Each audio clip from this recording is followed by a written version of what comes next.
Chapter 1. I was not trying to be found. I want to be clear about that from the beginning, because the story sounds like the kind of story where the finding is wanted, where a girl stands in a crowd hoping someone will notice her, and that is not what this was. I was in the market at Aldrath because I needed to sell the silver thread cloth my grandmother had been teaching me to weave since I was 7 years old, and I was concentrating on the sale and on the price, and on the particular customer I was trying to manage who wanted the cloth at a price that was not acceptable, and I was not thinking about being found at all. The market at Aldrath was large. It filled the central square and overflowed into 3 of the surrounding streets, and on the day I am describing, there were perhaps 500 people moving through it in the various stages of buying and selling, and the social performance that accompanied both in a market of that size. I was near the middle of the square, at the stall I rented on market days, and I was one pale-skinned, silver-haired, gray-eyed woman among hundreds of people, and there was nothing about me that should have distinguished me from the general density of the crowd. He found me in under 2 minutes. I did not know that was what was happening at first. I was in the middle of the negotiation over the cloth price when I became aware of someone moving through the crowd in a way that was different from how everyone else moved. The market had its own current, the way large gatherings of people always did, bodies flowing around obstacles and toward things that interested them in the specific organic way of crowds. He was moving against it, not aggressively, not with the particular bluntness of someone forcing their way through, with a quality of awareness that let him move through the gaps before other people knew the gaps were there. He had a cane, white, the kind used by people who navigated without sight. He held it lightly in his left hand, but he was not using it the way I had seen blind people use canes before, sweeping ahead to find obstacles. He was moving too quickly for that, too precisely. The cane was present, but it was not the thing he was navigating with. He was tall with light skin and brown hair and eyes that were gold, which I noticed because the gold of them was striking, and because they were open and directed in the way of eyes that were looking at something, and what they were directed at was me, except that they were not focused in the way that seeing eyes focused.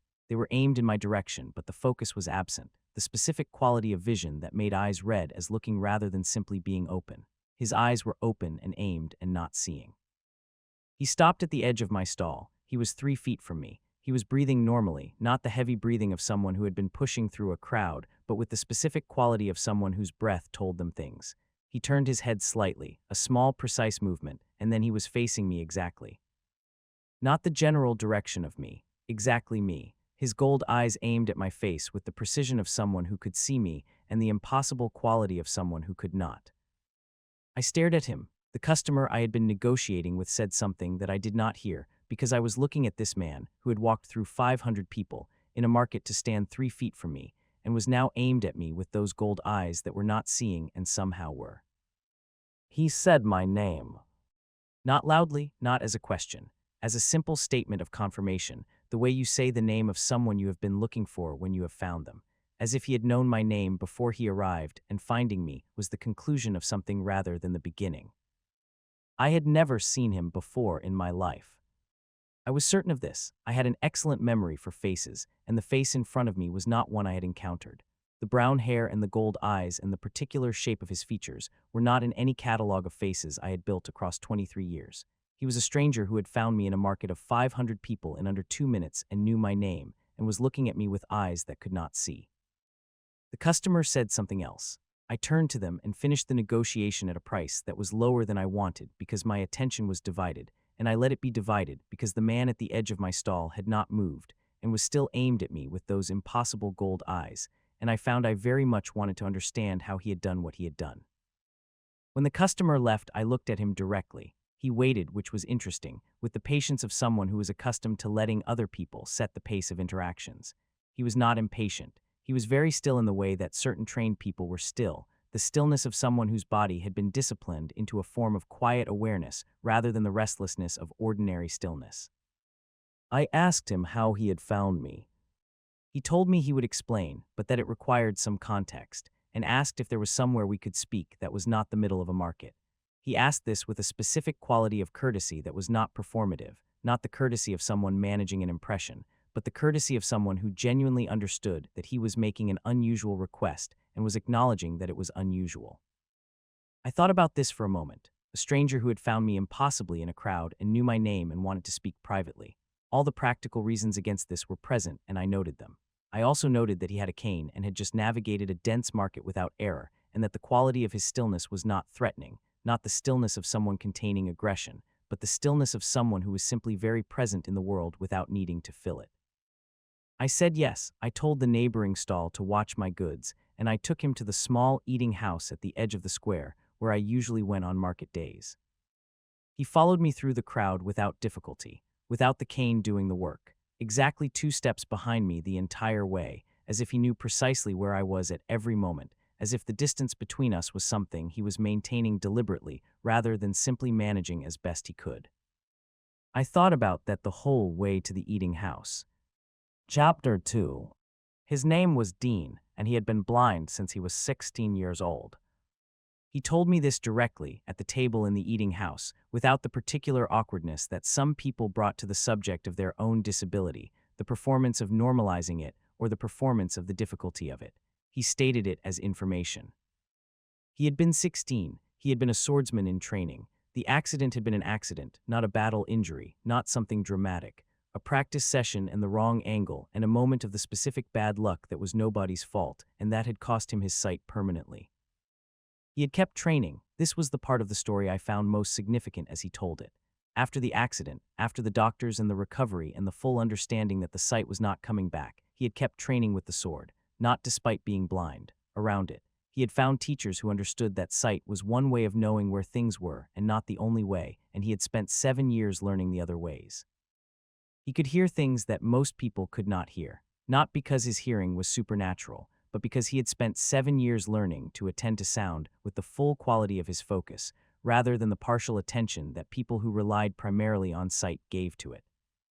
He could hear the position of a person in a room from their breathing and their weight distribution, and the small sounds their body made when it moved. He could track a crowd from the way sound moved through it and bounced off bodies, and created the specific acoustic landscape that every gathering of people produced. He could also, and this was the part he was less certain how to explain, sense certain things that were not hearing and not the other conventional senses. He described it carefully, with the specificity of someone who had spent years thinking about something that was difficult to put into words. A quality of awareness that was not one of the named senses, but that was present in him, and that gave him information about his environment and the people in it that he could not fully account for. He had discovered, over the 7 years since the accident, that this quality of awareness was strongest in relation to specific people, that there were individuals whose presence in his environment was legible to him in a way that other people's presences were not. He had never been able to predict which people would be legible in this way. It appeared to have nothing to do with the people's relationship to him or his knowledge of them. He would encounter someone and their presence would be simply and immediately clear to him in a way that he could not explain, but that he had learned to trust. He had been in Aldrath for 3 days on business. On the second day, he had walked through the market to orient himself to the city, which was something he did in any new place, and had become aware, approximately 40 feet into the market square, of a specific presence. Not anyone he knew, a stranger, someone he had never encountered before, but the awareness of them was immediate and precise in a way that he had learned over 7 years to recognize. He had followed the awareness through the market to me. He said my name because he had heard it, at some point in the 40 feet between where he had first become aware of me and my stall, said by someone nearby. My name arriving in the acoustic landscape and the awareness of me already present had put them together. I sat across the table from him, and I listened to all of this, and I thought about what it meant and what I felt about it, and both of those things required some time. What I thought it meant was this. He had an ability that was not fully explicable in ordinary terms, something that functioned like a form of perception that did not rely on the conventional senses. And for reasons that neither of us understood, I was someone he could perceive with this ability. He had followed the perception to me the way you followed a sound or a scent, not with volition exactly, but with the pull of something that was simply there and clear and directing. What I felt about it was harder to name. The honest answer was that I felt something I had not felt in a long time, which was the specific sensation of being found, not discovered in the way of being exposed. Found in the way of being located by someone who was looking for you, even if the looking was accidental, and even if neither of you had known the other existed until the moment of finding. There was a warmth to it that I noticed and did not examine too carefully because the situation was already complicated enough without that. I asked him what he wanted from having found me. It was a practical question, and I asked it practically because I was a practical person and because the answer mattered. He said he did not know yet. He said that this had happened to him before, the perception of a specific person, and that it had always meant something, though he had not always known what. He said he had learned not to ignore it because the times he had ignored it had not turned out well, and the times he had followed it had been significant in ways he could not have predicted. He asked if I was willing to meet him again before he left Aldrath. He said he understood if I was not. He said that the situation was unusual, and that unusual situations required a person to make a reasonable assessment rather than simply complying with them. I liked that he said that. I liked that he did not assume the finding gave him a claim on me. I liked the quality of his acknowledgement that what was happening was unusual, and that my response to it was mine to determine. I said yes. I told him where I would be the following morning and at what time. He thanked me and we parted outside the eating house, and I watched him move back into the city, precise and unhurried, navigating with that quality of awareness that I was still turning over. I went back to my stall. I sold the rest of the cloth. I went home. I thought about gold eyes that did not see, and the specific sensation of being found, and what it might mean that I had agreed to meet him again. I thought about it for a long time. Chapter 3. The second meeting was at the river walk in the early morning, because I had told him the river walk in the early morning was where I went when I had things to think about, and I had things to think about, and I had decided that the best way to approach what was happening was to simply be honest about it. He was there when I arrived, exactly where I had told him to be, which required him to have found the location from my description without having seen it, which was something I had not fully thought through when I gave the description. I had described it the way I would have described it to a sighted person, and he had found it exactly. I thought about this as I walked toward him, and I added it to the growing catalog of things about him that I was still processing. He walked beside me with 2 feet of space between us and the specific quality of ease of someone who was not calculating their proximity to me, but simply maintaining it naturally. He did not reach for the railing or the edge of the path. He navigated the river walk from my presence in it, using me as a kind of anchor point, and then extending his awareness from there to the path itself. I could not fully articulate how I knew this was what he was doing, but I knew it in the same way that you sometimes knew things about a person from how they were in a space with you. We talked not about the perception or the finding or any of the things that had made the previous day strange. About ordinary things first, the way you talked with anyone you were beginning to know. He told me about the city he was from, which was larger than Aldrath and built differently, the kind of city whose streets had a particular acoustic quality that he described in detail, the way sound moved through the narrow lanes, and what that told him about the layout. He described it more completely and more vividly than most sighted people describe places they had lived for years, because he had been attending to it differently, because the city was not a visual thing to him, but a full sensory experience of sound and air and surface and presence.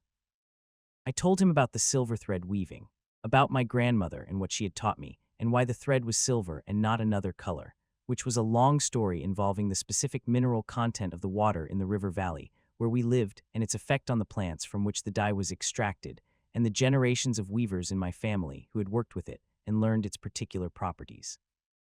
He listened to all of this with the full quality of his attention, which I was beginning to understand, was not divided the way most people's attention was divided. When he listened to something, he listened to it completely. I found this overwhelming in a quiet way. Most conversations had a quality of partial attention on both sides, each person tracking the conversation, and also their own internal experience of it, and also whatever else was present in the environment. He attended to what I said as if it were the only thing. I was not used to being listened to like that. On the third day he was still in Aldrath because his business had taken longer than expected, and he found me at the market again without being told I was there. I had not told him I would be at the market. I had simply been at the market because it was a market day, and I had cloth to sell, and he had arrived at my stall in the morning with the specific directness of someone who had known exactly where to go. I looked at him when he arrived, and I said that I had not told him I would be here. He said he knew. I asked how he had found me. He said the same way as the first time. He had been in the city doing what he needed to do and become aware of my presence at some point and followed the awareness. I thought about what it meant that my presence in a city was something he could detect, that I was not invisible in the way that I was invisible to most people, that wherever I was in a space he occupied he knew where I was. I thought about whether this should feel intrusive. I examined the question honestly. In most circumstances, someone who could always locate you regardless of whether you had told them where you were would be alarming. the word that came to mind was alarming, and I held it up and tested it against what I actually felt. What I actually felt was not alarming. I could not fully account for why. Some part of it was the quality of him, the specific quality of his attention and his stillness, and the absolute absence of anything in him that suggested the perception was being used for anything other than what he said it was. Some part of it was the sensation I had noticed on the first day, the specific warmth of being found. And some part of it, which I was least comfortable examining, was the particular feeling of being known in a way that did not require you to make yourself visible. He could find me because of something in me that I had not shown him. It was not performance or appearance or anything I had chosen to present. It was something more fundamental than all of that. Being found by something fundamental rather than something presented was an experience I had not had before. I did not know yet what to do with that, but I was beginning to understand that the question of what to do with it was not going to resolve itself before I left Aldrath. On the fourth day, his business concluded, and he had to leave. He told me this at the end of the third day, standing outside the market in the afternoon, and I noted that I felt the information land with more weight than it should have given that I had known him for 3 days. He asked if I would be in Aldrath again. I told him when the next market day was. He said nothing for a moment, and then said he would try to be here for it. He said try with the specific honesty of someone who was not promising what they could not promise, but who intended to make the effort real. I said all right. He left. I went back to the inn where I was staying for the market, and I sat in my room, and I looked at the window, and I thought about gold eyes that did not see, and the specific sensation of being found, and the question of what it meant that someone could always locate me regardless of where I was. I was not alarmed. I was something else entirely, and it would take me several more market days to fully understand what. Chapter 4. He came back for the next market day. And the one after that, and the one after that. Not every single one. Aldrath was not his home city, and his business did not always align with the market schedule, but enough of them that a pattern developed. Enough of them that I started to be aware, on the mornings of market days, of whether he was in the city. I did not know how I knew. I had not developed any equivalent of his perception, but something in me had learned to register his presence in a shared environment in a way that I had not been aware of before he found me, and on the mornings when he was in Aldrath, I knew it in the same vague, certain way that you sometimes knew things without being able to explain the mechanism. He always found me immediately. This never changed. No matter where I was in the market, or what I was doing, or how many people were between us, he arrived at my location within minutes of entering the square. The first several times I tested this without telling him I was testing it. I positioned myself in different parts of the market. I changed the timing of my arrival. I stood in the densest parts of the crowd and in the quieter edges. None of it made a difference. He found me with the same unhurried precision, regardless of the variables. After the fifth market, I stopped testing it, not because I was fully satisfied with the explanation he had given me, but because the testing was pointless. The thing was true. He could find me. Whatever the mechanism was, the reality of it was consistent and reliable in a way that made further testing feel like refusing to accept evidence that was already sufficient. We developed a rhythm across the markets. He would find me. We would spend the morning in conversation while I managed the stall. He was good company in a way that was specific and not general. He did not fill the time with pleasantries or with the performance of interest. He brought genuine attention and genuine thought to everything we discussed, and the discussions ranged widely because we were both people with wide ranges of interest, and the markets gave us enough time to explore them.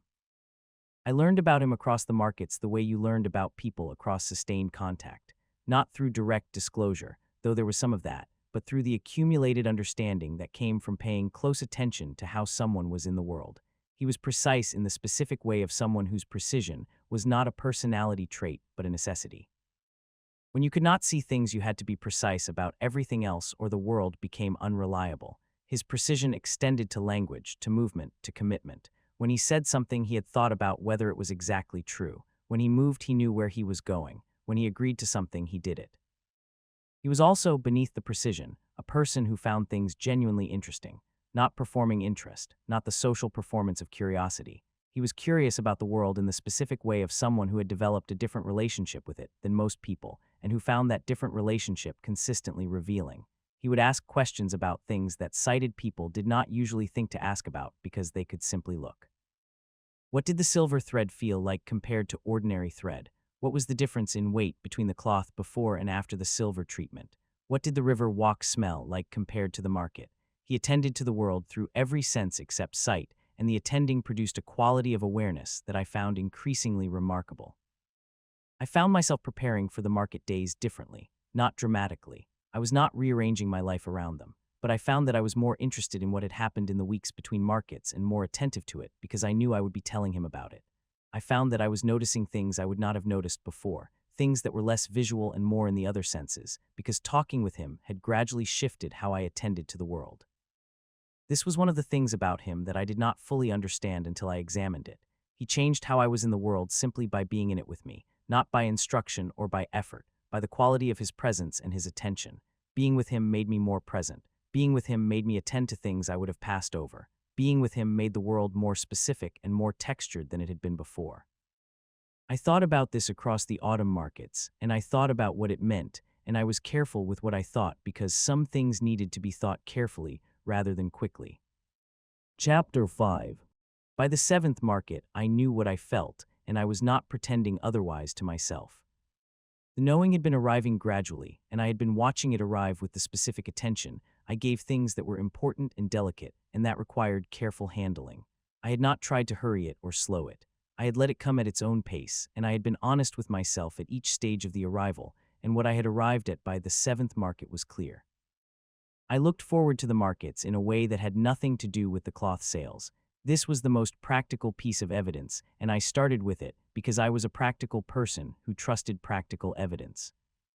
The markets had always been important to me. They were how I sold the silver thread cloth, and the cloth was how I sustained myself and my grandmother, but they had not previously been the best part of my week in the way that they had become.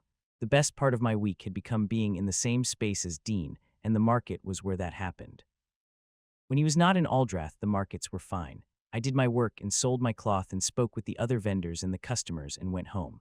When he was there, the markets were something else, not louder or more dramatic or more eventful, simply more present, more fully inhabited, more real in some quality that I had difficulty naming precisely, but that I could feel the difference of clearly.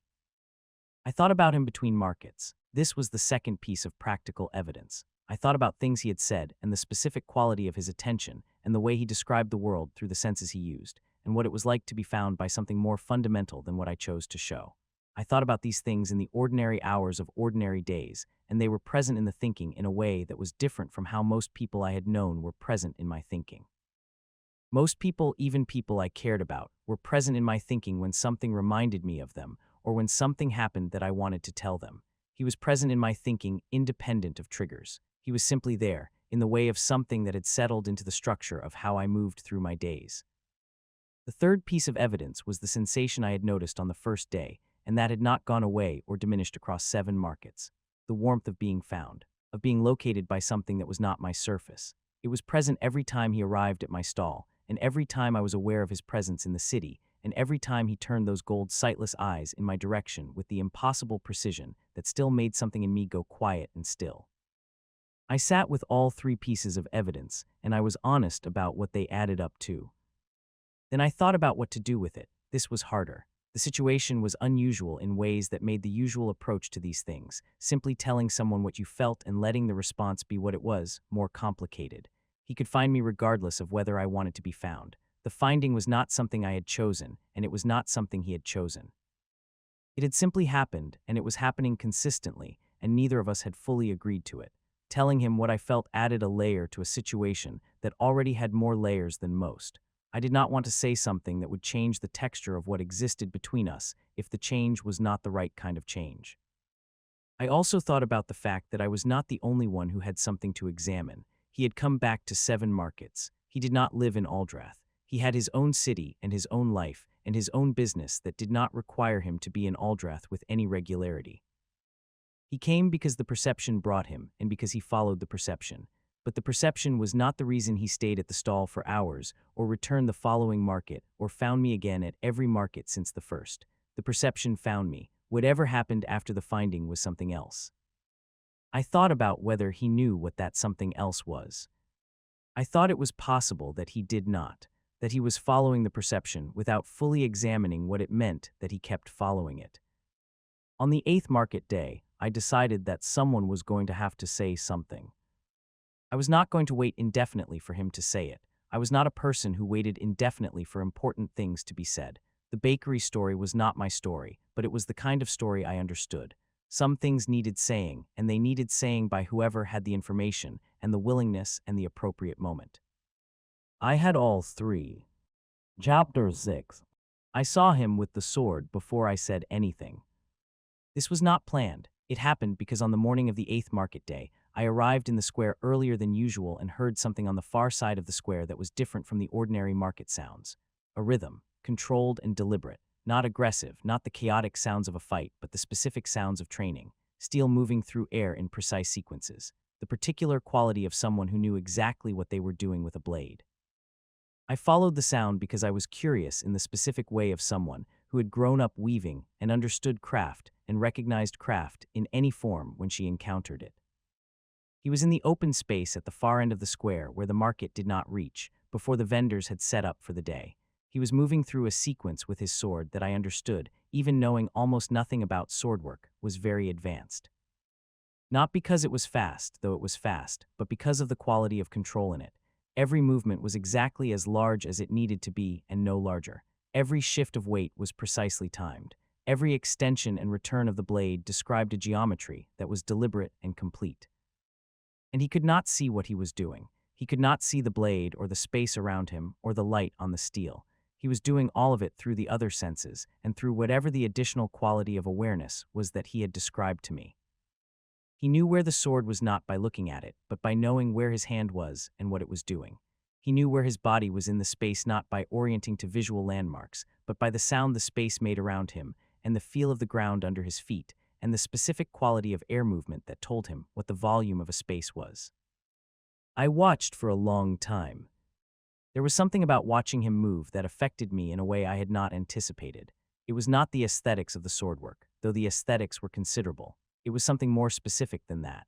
It was watching someone do something extraordinarily difficult with a quality of ease that came not from the absence of difficulty, but from years of inhabiting the difficulty fully until the inhabiting became natural. It was watching someone who had taken an impossible thing and made it possible through the specific combination of discipline and attention and the refusal to let the terms of their situation determine what they could do. He had lost his sight at 16. He had kept training. He had spent 7 years finding a different way to do what he had been doing before the accident. He had not stopped. He had not redirected himself into something that accommodated the blindness. He had found a way to do the thing he had chosen to do despite the blindness, not despite it exactly, around it, through it, using it because the additional quality of awareness he had developed was not separate from the blindness, but was a direct result of the years of learning to attend to the world in a different way. He finished the sequence. He stood in the quiet of the space with the sword still in his hand, and then he turned. His gold eyes found me immediately, not approximately, exactly. He had known I was there the whole time. I thought about what it meant that he had known I was there the whole time and had continued the sequence anyway, that he had let me watch, that he had not stopped or adjusted because I was present, that the watched version was the same as the unwatched version because there was only one version. I walked toward him across the empty space. He waited. He was very good at waiting.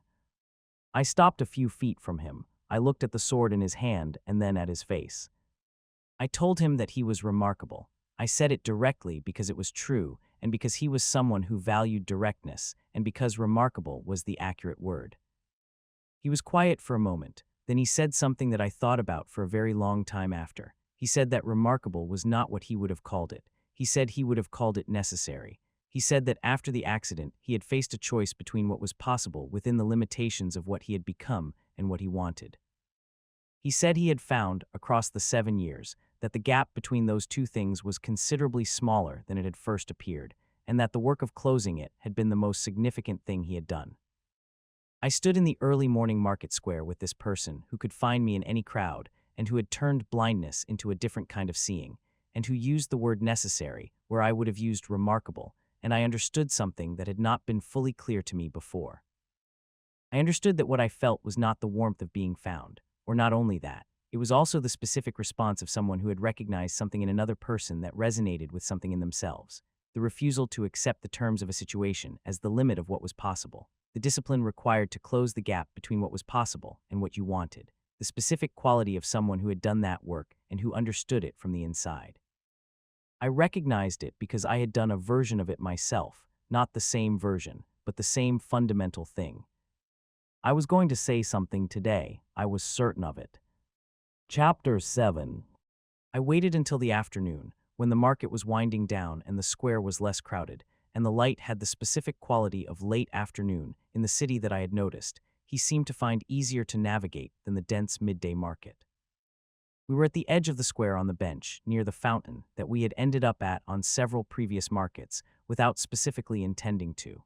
It had become our place in the way that places became yours through the accumulation of being in them together.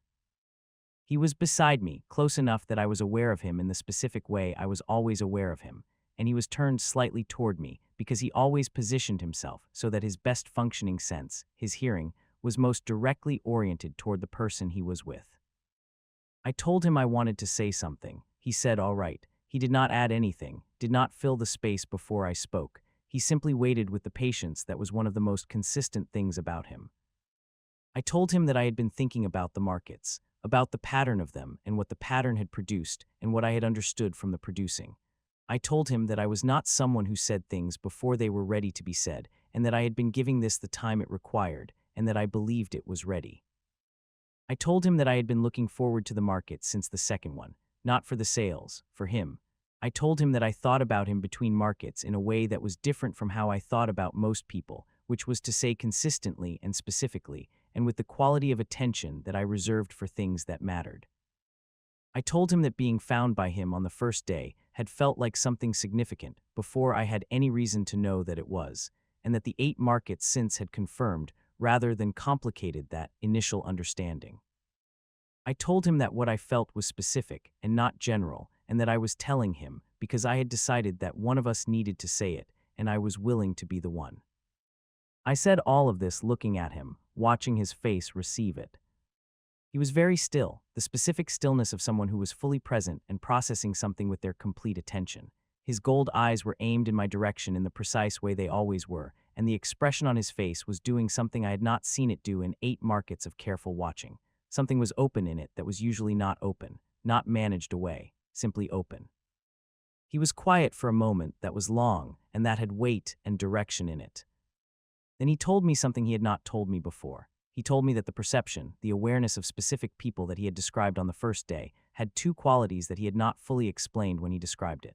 The first was that it was passive. He did not seek it out. It simply was. He became aware of a person's presence in his environment the way you became aware of a sound, not by directing attention toward it, but by it entering the attention.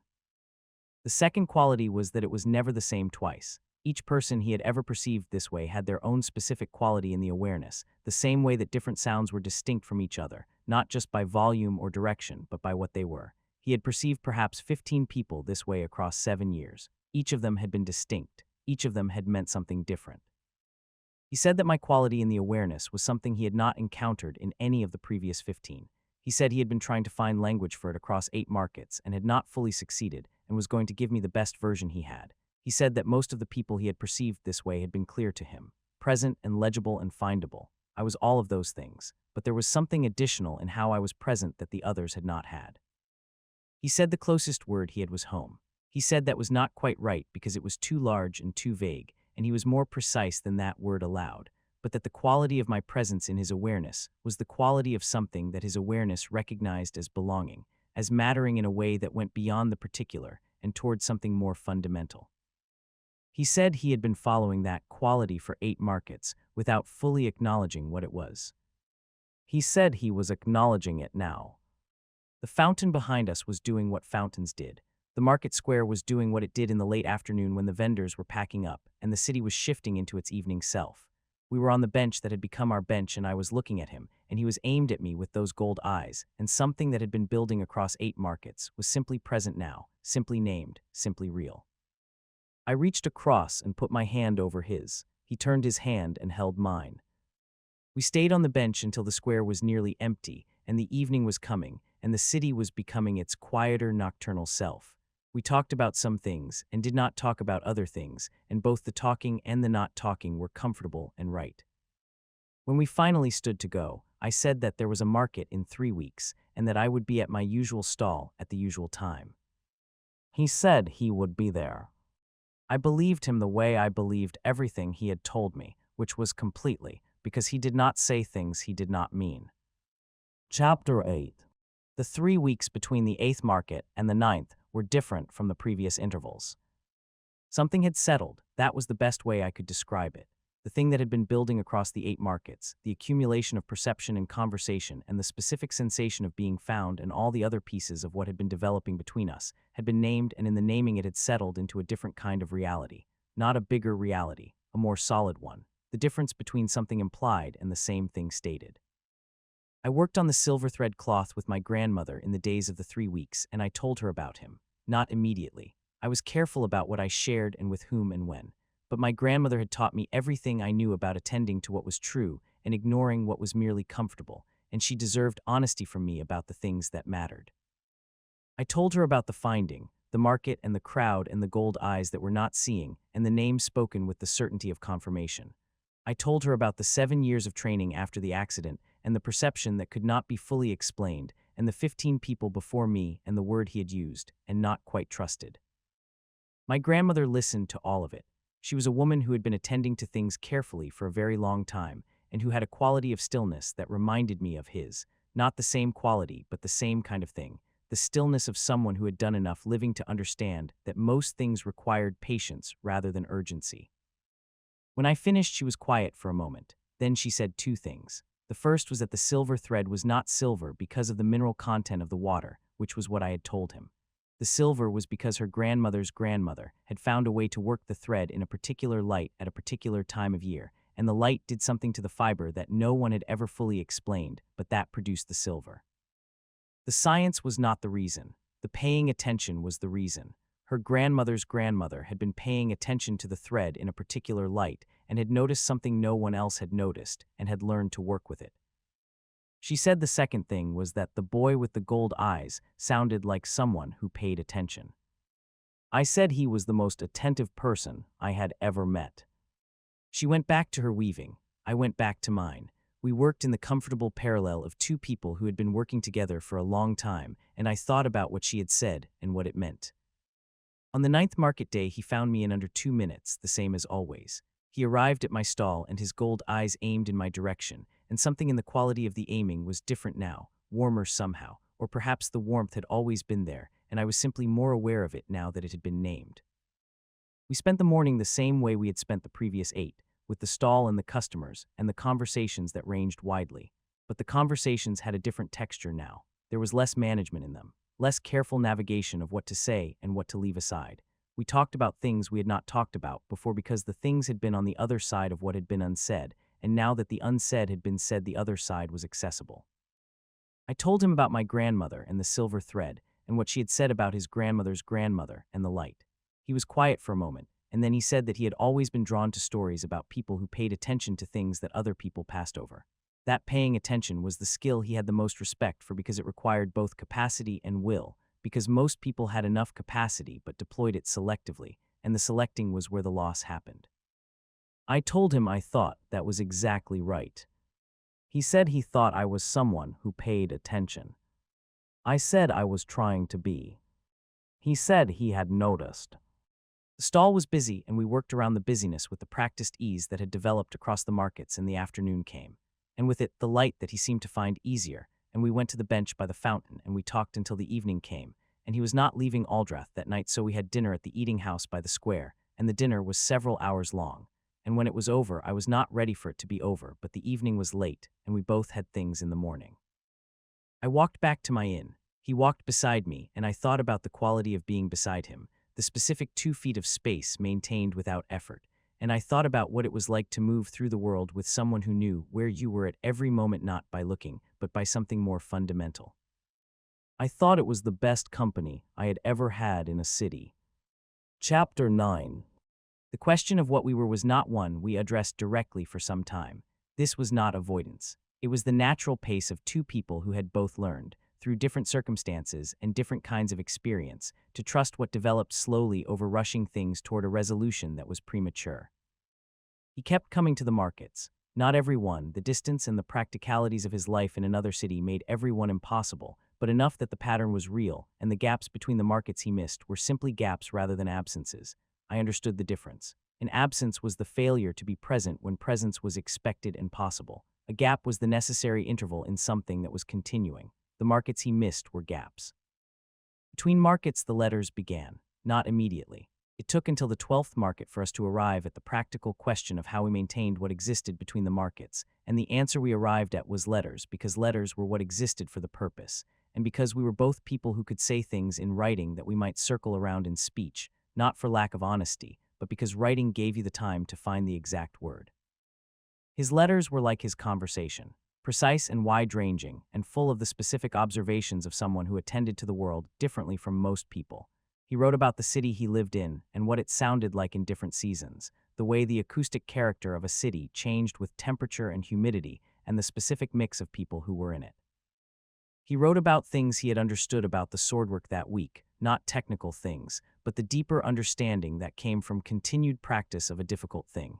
He wrote about things people had said to him, and what he had made of them, and what they had made him think about.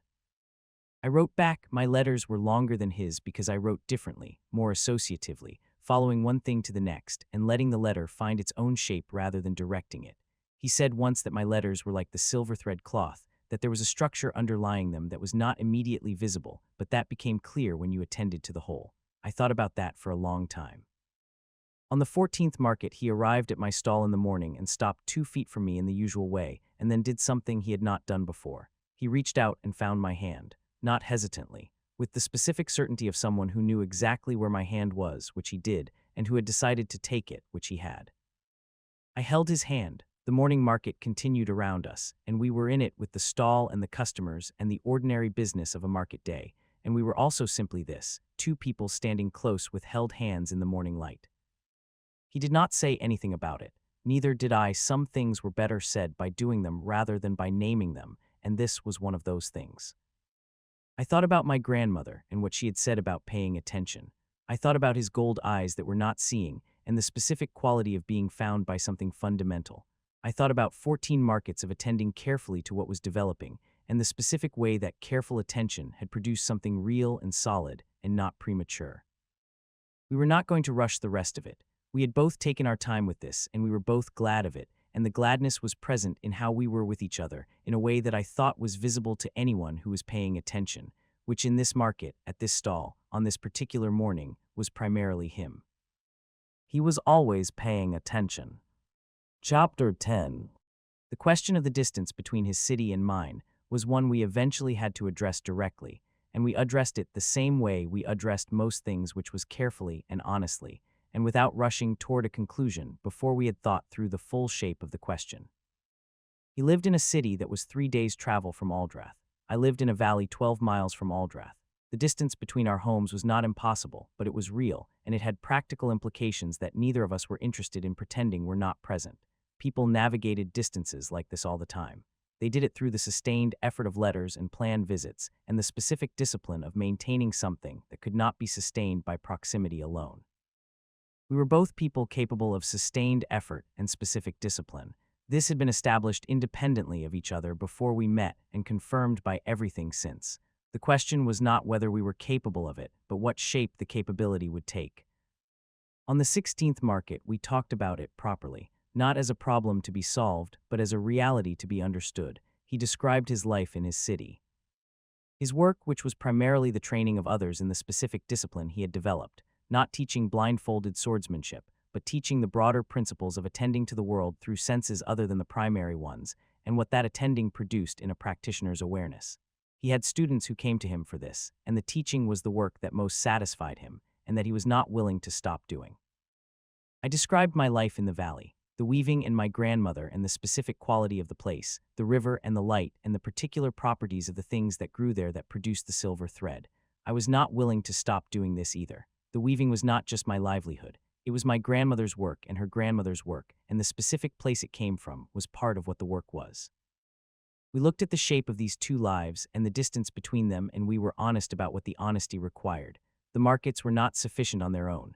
The letters were necessary, but not sufficient on their own. Visits were necessary, and visits were possible, but visits required planning, and the planning required that both of us be people who planned and followed through on the planning, which we were. We talked about what enough looked like, not ideal, enough, the practical version of what was sustainable and real. We arrived at something across the afternoon at the fountain bench that was not formal and was not a declared plan, but was an understanding that both of us had reached and that both of us intended to act on. More markets, more letters, visits in the months between markets, a pace that was not rushed and that respected the shape of both our lives and that built what it was going to build without forcing it into a shape it was not ready for. He came to the valley for the first time in the spring.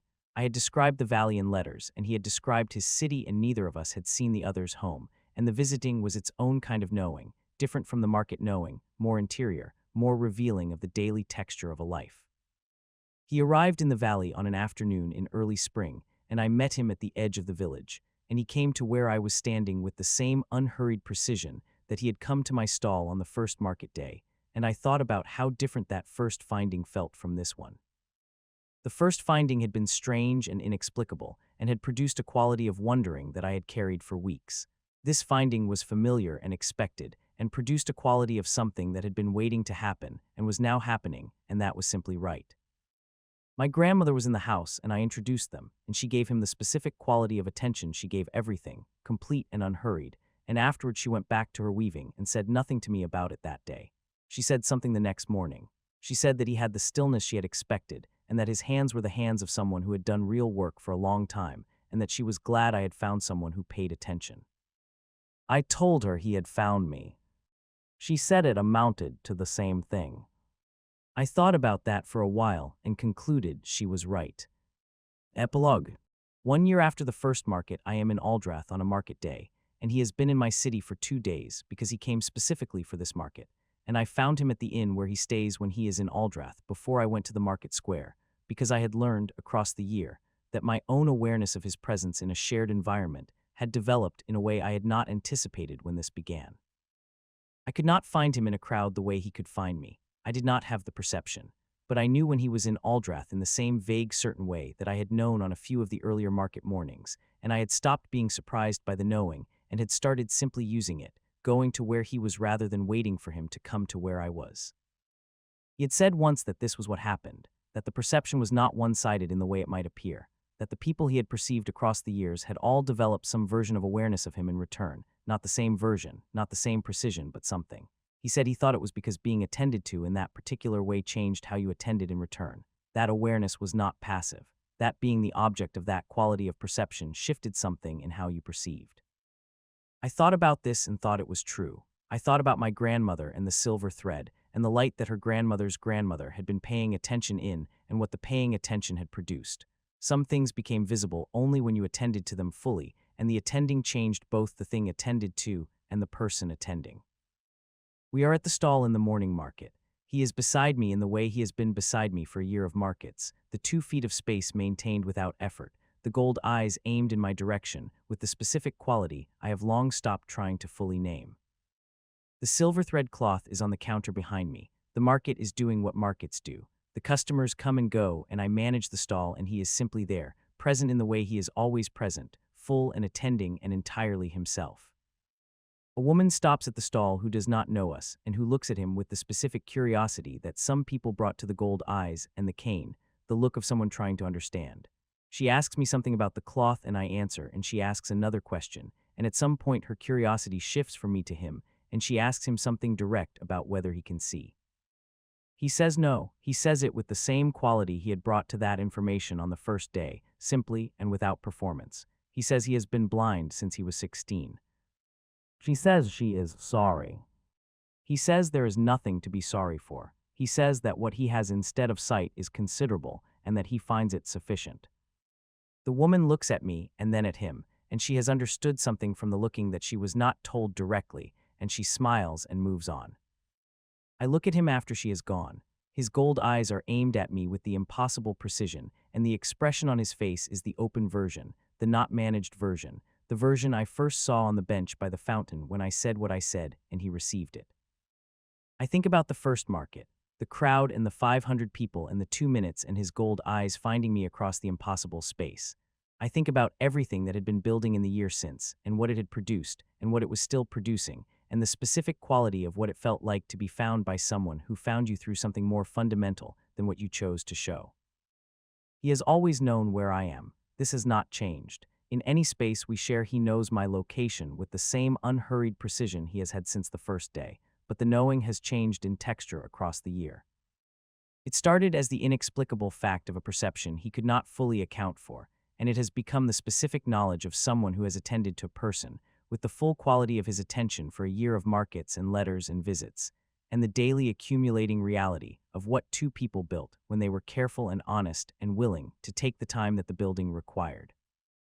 He knows where I am because he pays attention. He has always paid attention, but now the attention is not the abstract capacity. It is the specific dedicated attending of someone who has chosen to keep attending to this particular person and who intends to keep making that choice.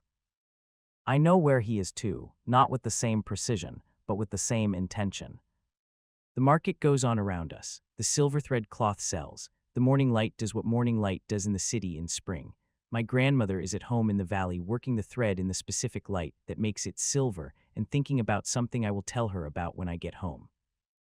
He is here, he found me first and I found him after, and the finding has been the best thing that has happened to either of us in a long time. We both know this. Neither of us needs to say it for the other to know it because we are both people who pay attention, and some things are simply clear when you attend to them fully. That is enough. That is more than enough. That is everything.